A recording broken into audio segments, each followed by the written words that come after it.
ಬ್ರೇಕ್ನ ನಂತರ ಬೆಂಗಳೂರು ಫಸ್ಟ್ಗೆ ಮತ್ತೆ ಸ್ವಾಗತ. ಕನ್ನಡ ಚಿತ್ರರಂಗದಲ್ಲಿ ಒಂದು ಕಾಲಕ್ಕೆ ಶ್ರುತಿ ಮತ್ತು ಮಹೇಂದರ್ ಅವರ ದಾಂಪತ್ಯವನ್ನು ಹಾಡಿ ಹೊಗಳ್ತಾ ಇದ್ರು. ಇಬ್ಬರು ಸೇರಿ ಗಟ್ಟಿಮೇಳ ಅನ್ನೋ ಸಿನಿಮಾ ಮಾಡಿದ್ರು. ಆದರೆ ನಿಜ ಜೀವನದಲ್ಲಿ ಆಗಿದ್ದ ಗಟ್ಟಿಮೇಳವೇ ಇವತ್ತು ಕೇಳಿಸದಾಗಿ ಬಿಟ್ಟಿದೆ.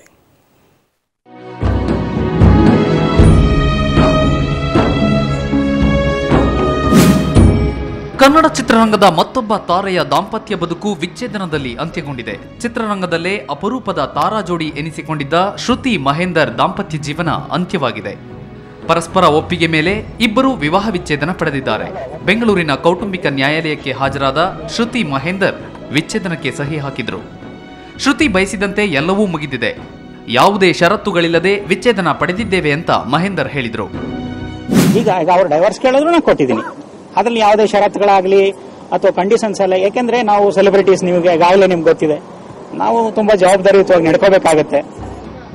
ಶ್ರುತಿ ಮಹೇಂದರ್ ಪ್ರೀತಿಗೆ ಸಾಕ್ಷಿಯಾಗಿದ್ದ ಮಗಳು ಗೌರಿ ಬಗ್ಗೆ ಕೋರ್ಟ್ ಯಾವುದೇ ಆದೇಶ ನೀಡಿಲ್ಲ. ಈ ಬಗ್ಗೆ ಪ್ರತಿಕ್ರಿಯಿಸಿದ ಮಹೇಂದರ್, ಮಗಳು ಗೌರಿ ಮತ್ತು ನನ್ನ ನಡುವಿನ ಸಂಬಂಧ ಮುಗಿದಿಲ್ಲ, ತಂದೆಯಾಗಿ ನನ್ನ ಜವಾಬ್ದಾರಿ ಪೂರ್ಣಗೊಳಿಸಿವೆ ಎಂದು ಹೇಳಿದರು. ಮತ್ತೆ ಹೊಸ ಮನುಷ್ಯನಾಗಿ ಹೊಸ ಚಿತ್ರ ನಿರ್ದೇಶನದಲ್ಲಿ ತೊಡಗುವುದಾಗಿ ಹೇಳಿದರು. ಮುಂದೆ ಹೊಸ ಅದೆಲ್ಲ ರೂಪಿಸ್ಕೋಬೇಕಾಗತ್ತೆ. ಮೊದಲು ನನ್ನ ಗುರಿ ಸಿನಿಮಾಗಳನ್ನ ಮಾಡ್ಬೇಕು. ಯಾಕೆಂದ್ರೆ ಸಿನಿಮಾದಲ್ಲೇ ಬೆಳೆದು ಬಂದವರು ನಾವು. ಇವೆಲ್ಲ ಆಗುತ್ತೆ, ಸಹಜ, ಅದೇ ಮನುಷ್ಯ ಸಹಜ. ಅದರಲ್ಲೇನು ಬೇರೆ ಏನಿದಿಲ್ಲ ಸರ್. ನಾವು ಮುಂದೆ ಒಳ್ಳೆ ಸಿನಿಮಾಗಳು ಮಾಡಬೇಕು ಅನ್ಕೊಂಡಿದ್ದೀನಿ. 1998ರಲ್ಲಿ ದಾಂಪತ್ಯ ಜೀವನಕ್ಕೆ ಕಾಲಿಟ್ಟಿದ್ದ ಶ್ರುತಿ ಮಹೇಂದರ್ 2009ರ ಮೇ 6ರಂದು ವಿಚ್ಛೇದನ ಪಡೆಯಲು ನಿರ್ಧರಿಸಿದರು. ಮಹೇಂದರ್ ಕುಟುಂಬ ನಿರ್ವಹಣೆಯಲ್ಲಿ ತೊಡಗುತ್ತಿಲ್ಲ ಅನ್ನೋ ನೆಪವೊಡ್ಡಿದ್ದ ಶ್ರುತಿ ವಿಚ್ಛೇದನ ಬಯಸಿದ್ರು. 2 ವರ್ಷಗಳಿಂದ ಬೇರೆ ಬೇರೆಯಾಗಿಯೇ ಬದುಕುತ್ತಿದ್ದ ತಾರಾ ಜೋಡಿ ಇದೀಗ ಶಾಶ್ವತವಾಗಿ ತಮ್ಮ ಸಂಬಂಧ ಕಡಿದುಕೊಂಡಿದ್ದಾರೆ. ಮಾರುತಿ, ಸುವರ್ಣ ನ್ಯೂಸ್ 24/7 ಬೆಂಗಳೂರು. ಹೆಬ್ಬಾಳ ಸಮೀಪದ ನಾಗೇನಹಳ್ಳಿಯ ಬಾಡಿಗೆ ಮನೆಯಲ್ಲಿ ಗ್ಯಾಸ್ ಸಿಲಿಂಡರ್ ಸ್ಫೋಟ. ಗುಜರಾತ್ ಮೂಲದ 7 ಜನರಿಗೆ ಗಂಭೀರ ಗಾಯ.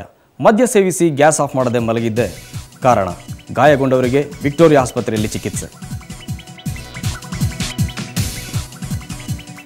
ನಿಮಾನ್ಸ್ ಆಸ್ಪತ್ರೆ ಸಮಾರಂಭಕ್ಕೆ ಬಂದಿದ್ದರು ಮಾಜಿ ರಾಷ್ಟ್ರಪತಿ ಅಬ್ದುಲ್ ಕಲಾಂ. ಸಂಶೋಧನಾ ವಿದ್ಯಾರ್ಥಿಗಳೊಂದಿಗೆ ಸಂವಾದ. ಕಲಾಂರನ್ನು ನೋಡಲು ಕಿಕ್ಕಿರಿ ತುಂಬಿದ್ರು ಜನ.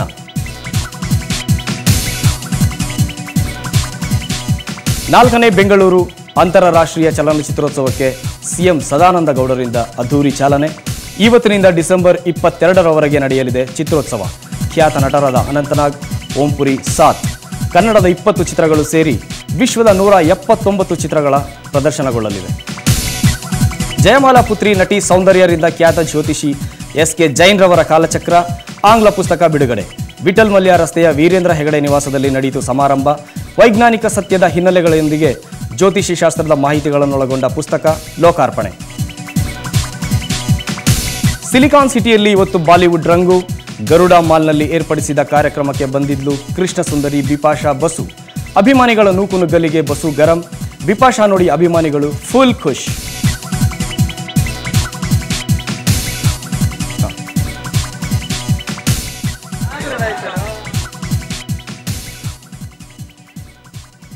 ಏನಾದರೂ ಒಂದು ಸ್ಪೆಷಲ್ ಇದ್ದೇ ಇರುತ್ತೆ. ನಾನಾ ಮೇಳಗಳು ನಡೀತಾ ಇರುತ್ತೆ, ಒಂದು ಇನ್ನೊಂದನ್ನು ಮೀರಿಸುತ್ತೆ. ಇವತ್ತಿನಿಂದ ಮತ್ತೊಂದು ಪ್ರದರ್ಶನ ಶುರುವಾಗಿದೆ. ಅದು ಏನು ಅನ್ನೋ ಕುತೂಹಲನ ನೀವೇ ನೋಡಿ.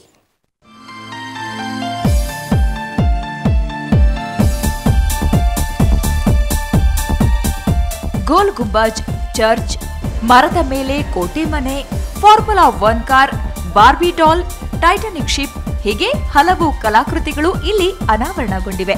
ಇವುಗಳ ಪೈಕಿ ನೋಡುಗರ ಮನ ತಣಿಸ್ತಾ ಇರೋದು ಗೋಲ್ ಗುಂಬಜ್ ಕಲಾಕೃತಿ.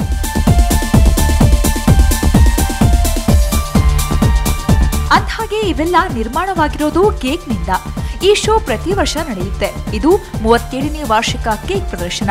ಜೊತೆಗೆ ಕ್ರಿಸ್ಮಸ್ ಸಂಭ್ರಮ ಬೇರೆ. ಅದಕ್ಕಾಗಿ ಈ ಬಾರಿ ವಿಶೇಷವಾಗಿ ಕೇಕ್ನಲ್ಲಿ ಗೋಲ್ ಗುಂಬಜ್ ಕಲಾಕೃತಿಯನ್ನ ನಿರ್ಮಿಸಲಾಗಿದೆ. ಈ ಚಿಕ್ಕ ಮಾಡಲ್ಗಳನ್ನ ಕೊನೆ ದಿವಸದಲ್ಲಿ ರಾಫೆಲ್ ಮಾಡ್ತೀವಿ. ರಾಫೆಲ್ ಟಿಕೆಟ್ಸಲ್ಲಿ 15 ರೂಪಾಯಿಂದ ಮಾಡ್ತಾರೆ. ಒಂದೊಂದು ರಾಫೆಲ್ ಮೇಲೆ 999 ಟಿಕೆಟ್ಸ್ ಮಾಡ್ತೀವಿ. ಅದರಲ್ಲಿ ಯಾರು ಗೆತ್ತಾರೋ ಅವ್ರಿಗೆ ಕೊನೆ ದಿವಸ ಈ ಮಾಡಲ್ನ ಡೆಲಿವರಿ ಮಾಡ್ತೀವಿ. ಗೋಲ್ ಗುಂಬಸ್ನ ಕೊನೆಗೆ ಹೊಡೆದ್ಬಿಡ್ತಾರೆ. ಹೊಡೆದ್ಬಿಟ್ಟು ತಿರ್ಗಿ ಅದನ್ನ ಕುಚ್ಚಿ ಸಕ್ಕರೆ ಸೀರಾ ಮಾಡಿ ಅದನ್ನು ಕಾಫಿ ಅಥವಾ ಟೀಗೆ ಯೂಸ್ ಮಾಡ್ಬೋದು. 16.5 ಅಡಿ ಉದ್ದ, 16.5 ಅಡಿ ಅಗಲ ಮತ್ತು 12 ಅಡಿ ಎತ್ತರವಿದೆ ಈ ಗುಮ್ಮಟ.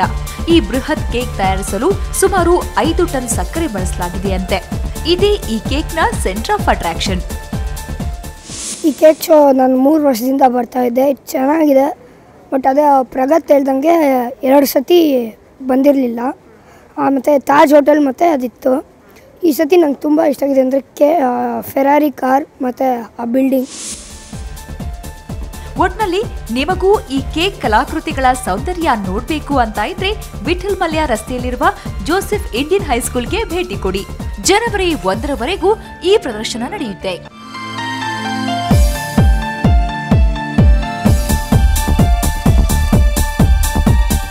ಸ್ವಾತಿ ಪತ್ರೆ, ಸುವರ್ಣ ನ್ಯೂಸ್ 24/7 ಬೆಂಗಳೂರು. ಇದು ನಂದೇ ಸುದ್ದಿ. ನಾನು ಮತ್ತೆ ಬನ್ನಿ ಪ್ರೀತಿಸೋಣ ಅನ್ನೋಕ್ಕೆ ಬರ್ತಾ ಇದ್ದೇನೆ. ಇದು ಅಭಿಮಾನಿಗಳ ಆಸೆ. ಅದಕ್ಕೆ ಸಣ್ಣ ಪುಟ್ಟ ಬದಲಾವಣೆ ಕೂಡ ಮಾಡಿದ್ವಿ. ಮತ್ತೆ ಥಿಯೇಟರ್ಗೆ ಬರೋದನ್ನ ಮರಿಬೇಡಿ. ತಂಗಾಳಿ ಮೈ ಕೊಡದಿ ಝುಮ್ಮಂತ ಎದ್ದಂತೆ ಅವಿತಿದ್ದ ಆ ಸೂರ್ಯ ಫಳ್ಳಂತ ಹೊಳೆದಂತೆ. ಮತ್ತೆ ಬನ್ನಿ ಪ್ರೀತಿಸೋಣ ಚಿತ್ರ ಈ ವಾರ ಸೆಕೆಂಡ್ ಇನ್ನಿಂಗ್ಸ್ ಶುರು ಮಾಡ್ತಾ ಇದೆ. ಥಿಯೇಟರ್ ಸಮಸ್ಯೆ ಎದುರಿಸ್ತಾ ಇದ್ದ ಸಿನಿಮಾ 3 ತಿಂಗಳ ನಂತರ ಮತ್ತೊಮ್ಮೆ ಥಿಯೇಟರ್ಗೆ ಬರ್ತಿದೆ. ಒಂಚೂರು ಈಜುಕಲಿ, ಒಂಚೂರು ಡೈವ್ ಹೊಡೆ, ಒಂಚೂರು ಕನಸು ಬಿಡು, ಒಂಚೂರು ಮನಸ್ಸಲ್ಲಿರು, ಕನ್ಫ್ಯೂಷನ್ ಬಿಟ್ಟು ಕೊಡೋದೆಲ್ಲ ಕೊಟ್ಟು. ಯಾವುದೇ ನಿರ್ದೇಶಕರ ಜೊತೆಗೆ ಕೆಲಸ ಮಾಡದೇ ಇದ್ರೂ ಒಂದು ಸದಭಿರುಚಿಯ ಸಿನಿಮಾ ಮಾಡಿದ್ದ ನಿರ್ದೇಶಕರ ಬಗ್ಗೆ ಎಲ್ಲರೂ ಮೆಚ್ಚುಗೆ ವ್ಯಕ್ತಪಡಿಸಿದ್ರು. ಚಿತ್ರಕ್ಕೆ ಉತ್ತಮ ಪ್ರಶಂಸೆಗಳು ಸಹ ವ್ಯಕ್ತವಾಗಿದ್ವು. ಈಗ ನಾನಾಗೌಡ ಬಿರಾದಾರ್ ಮತ್ತು ಲೀಲಾ ಶಂಕರ್ ಎಂಬುವರು ಈ ಚಿತ್ರವನ್ನ ಮತ್ತೊಮ್ಮೆ ಪ್ರೇಕ್ಷಕರ ಮುಂದೆ ತರ್ತಿದ್ದಾರೆ.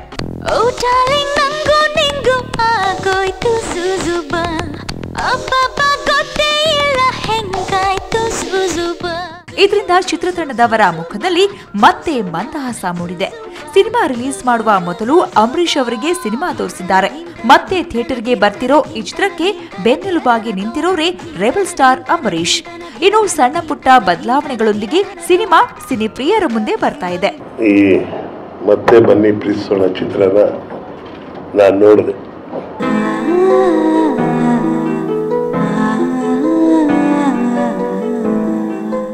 ಚಿತ್ರದಲ್ಲಿ ಆರ್ಕಿಟೆಕ್ಟ್ ಪಾತ್ರದಲ್ಲಿ ಅಭಿನಯಿಸಿರುವ ಪ್ರೇಮ್ ತುಂಬಾ ಸ್ಟೈಲಿಶ್ ಆಗಿ ಸಿನಿಮಾದಲ್ಲಿ ಕಾಣಿಸಿಕೊಂಡಿದ್ದಾರೆ. ಪ್ರೇಮ್ಗೆ ಮುಂಬೈ ಬೆಡಿಗೆ ಕರಿಷ್ಮಾ ತನ್ನ ನಾಯಕಿಯಾಗಿದ್ದಾರೆ.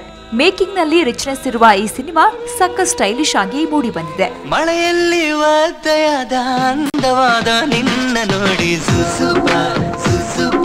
ಗುರುಪ್ರಸಾದ್ ಅವರ ಡೈಲಾಗ್ಸ್ ಮತ್ತು ಅನೂಪ್ ಸೀಳಿನ್ ಅವರ ಸಂಗೀತ ಚಿತ್ರದ ಮತ್ತೊಂದು ಹೈಲೈಟ್. ಒಟ್ನಲ್ಲಿ ಮತ್ತೆ ಥಿಯೇಟರ್ಗೆ ಬರ್ತಾ ಇರೋ ಮತ್ತೆ ಬನ್ನಿ ಪ್ರೀತಿಸೋಣ ಚಿತ್ರವನ್ನ ಪ್ರೇಕ್ಷಕರು ಹೇಗೆ ಸ್ವೀಕರಿಸ್ತಾರೆ ಅನ್ನೋ ಪ್ರಶ್ನೆಗೆ ಈ ವಾರ ಉತ್ತರ ಸಿಗಲಿದೆ.